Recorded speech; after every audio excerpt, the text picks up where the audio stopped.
भोपाल से प्रस्तुत हैं प्रादेशिक समाचार। नमस्कार, समाचारों के साथ मैं जितेंद्र रघुवंशी। पहले मुख्य समाचार। प्रधानमंत्री आज मन की बात कार्यक्रम में देश और विदेश के लोगों से अपने विचार साझा करेंगे। मुख्यमंत्री ने दतिया जिले में 532 करोड़ रुपए के विकास कार्यों का लोकार्पण और भूमि पूजन किया।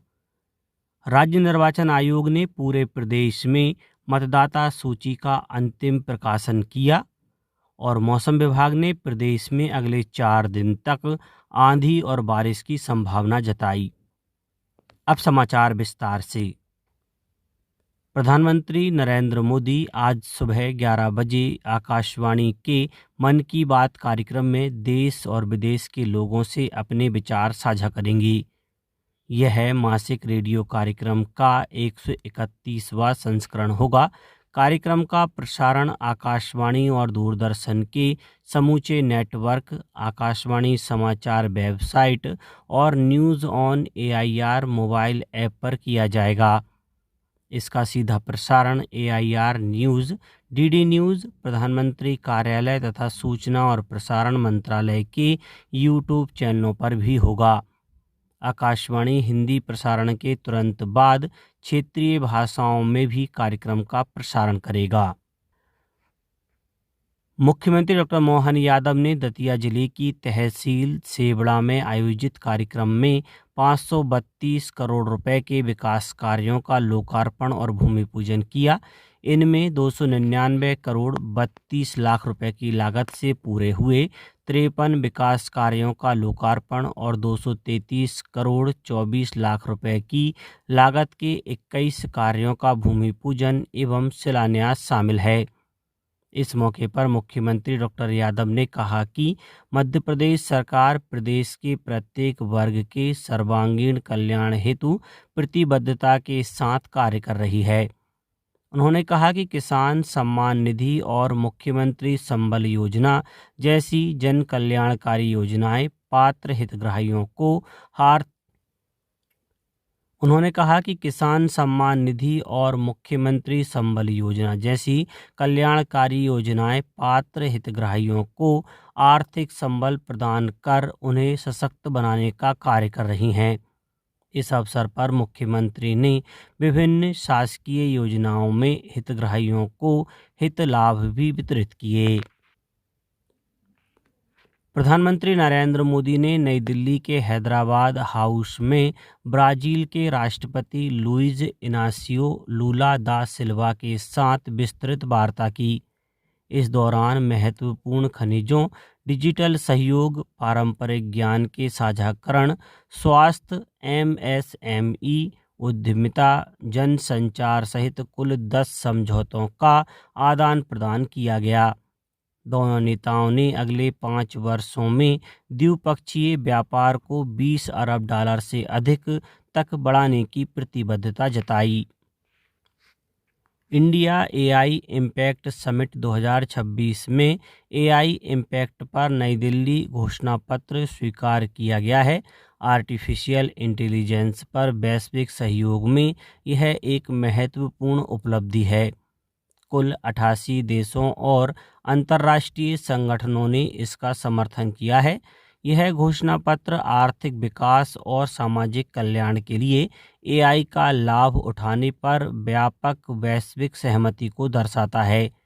सर्वजन हिताय सर्वजन सुखाय के सिद्धांत से प्रेरित इस घोषणा पत्र में AI के लाभ मानवता के सभी वर्गों तक समान रूप से पहुंचाने पर बल दिया गया है। इसमें इंडिया AI इम्पैक्ट समिट 2026 के 3 सूत्रों जन, पृथ्वी और प्रगति के लिए निरंतर सहयोग की प्रतिबद्धता भी व्यक्त की गई है। घोषणा पत्र में AI इम्पैक्ट समिट के 7 स्तंभों के अनुरूप अंतर्राष्ट्रीय सहयोग और बहुहितधारक सहभागिता को मजबूत करने का आह्वान किया गया है। मुख्य निर्वाचन पदाधिकारी मध्य प्रदेश संजीव कुमार झा ने निर्वाचन सदन भोपाल में मतदाता सूची के विशेष गहन पुनरीक्षण 2026 के अंतर्गत प्रकाशित अंतिम मतदाता सूची के संबंध में विस्तृत जानकारी दी। मुख्य निर्वाचन पदाधिकारी श्री झा ने बताया कि पूरे प्रदेश में मतदाता सूची का अंतिम प्रकाशन किया गया है। अंतिम प्रकाशित मतदाता सूची के अनुसार प्रदेश में कुल मतदाताओं की संख्या 5,39,81,065 है। इनमें पुरुष मतदाता 2,79,04,975, महिला मतदाता 2,60,75,186 तथा थर्ड जेंडर मतदाता 904 हैं। बैठक के दौरान मुख्य निर्वाचन पदाधिकारी द्वारा मान्यता प्राप्त राष्ट्रीय राजनीतिक दलों के प्रतिनिधियों को अंतिम मतदाता सूची की सॉफ्ट कॉपी सौंपी गई। उन्होंने बताया कि मतदाता सूची में नाम जोड़ने की प्रक्रिया निरंतर जारी रहेगी। जिन नागरिकों के नाम मतदाता सूची में छूट गए हैं अथवा किसी प्रकार का संशोधन है, वे ऑनलाइन या ऑफलाइन माध्यम से आवेदन कर सकते हैं। साथ ही जिन युवाओं ने 18 वर्ष की आयु पूर्ण कर ली है, वे भी अपना नाम मतदाता सूची में जुड़वाने के लिए आवेदन कर सकते हैं।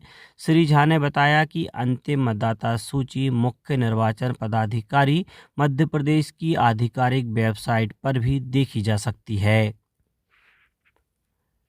केंद्रीय मंत्री शिवराज सिंह चौहान ने हैदराबाद में सभी आटे संस्थानों की समीक्षा की। इस अवसर पर उन्होंने कहा कि हमने आज तय किया है कि आत्मनिर्भर भारत के लिए हमारे 3 लक्ष्य हैं। हमने आज तय किया कि आत्मनिर्भर भारत के लिए 3 लक्ष्य हमारे: खाद्य सुरक्षा सुनिश्चित करना, पोषण युक्त आहार जनता को उपलब्ध कराना और किसानों की आमदनी बढ़ाना। इसको ध्यान में रखते हुए हर एक संस्थान एक रोड मैप बनाएगा और बना के उस पे मेहनत करके चल के अपने लक्ष्यों को पूरा करेंगे। हमारा संकल्प है खाद्यान्न, फल, सब्जी, दूध और बाकी सब चीजों में भारत आत्मनिर्भर हो, दुनिया से मंगाना नहीं पड़े, बल्कि भारत को दुनिया का फूड बास्केट हम बना दें। इसी लक्ष्य को लेकर हम लोग काम कर रहे हैं। किसान कल्याण एवं कृषि विकास मंत्री ऐदल सिंह कंसाना ने कहा है कि किसानों के परिश्रम के सम्मान के लिए राज्य सरकार प्रतिबद्ध है। रबी विपणन वर्ष 2026-27 में समर्थन मूल्य पर गेहूं उपार्जन के लिए प्रदेश भर में किसानों का उत्साहपूर्ण प्रतिसाद मिल रहा है।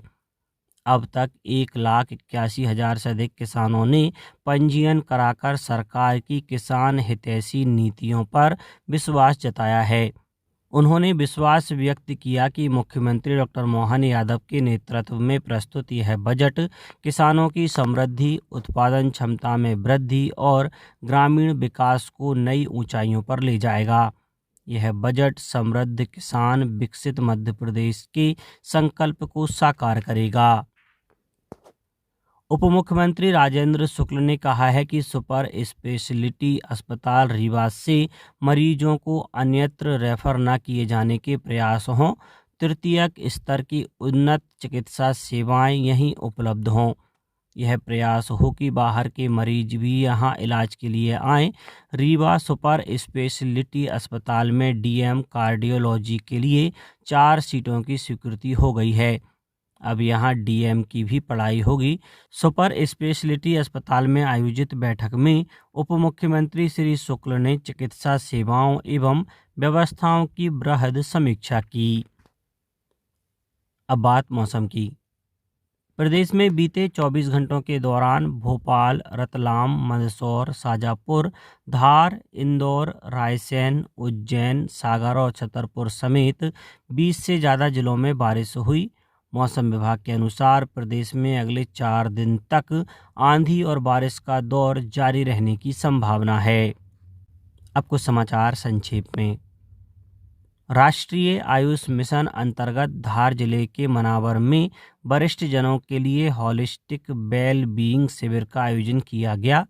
शिवपुरी जिले में जनगणना 2027 के प्रथम चरण के अंतर्गत 2 दिवसीय जिला स्तरीय प्रशिक्षण कार्यक्रम आयोजित किया गया। अशोकनगर में स्वैच्छिक रक्तदान को बढ़ावा देने एवं आमजन में जागरूकता फैलाने के उद्देश्य से एक भव्य ब्लड मोटिवेशन कार्यक्रम का आयोजन किया गया। झाबुआ में 2 दिवसीय जिला स्तरीय कृषि विज्ञान मेले का शुभारंभ महिला एवं बाल विकास मंत्री निर्मला भूरिया ने किया।